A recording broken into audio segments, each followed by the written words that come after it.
We are all living in the era of social media and the constant media exposure that is creating the temptation to compare ourselves to others. This comparison trap is leading to us having these feelings of not good enough. It's causing depression and major unhappiness. We also have to realize that perfection is an illusion. There's no such thing. And I know that because I spent 20 years working behind the scenes, helping people get ready for camera and helping them look picture perfect. But it wasn't just me doing their makeup and their hair and putting them in the perfect wardrobe.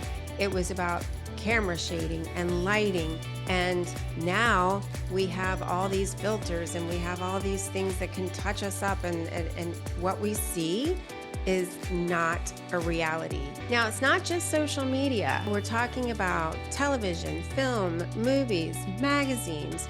There's so many things we are consuming that really negatively impacts our self-esteem. So you want to make sure that you set a healthy balance between the online and offline activities and make sure that the quality and quantity of your time is protected.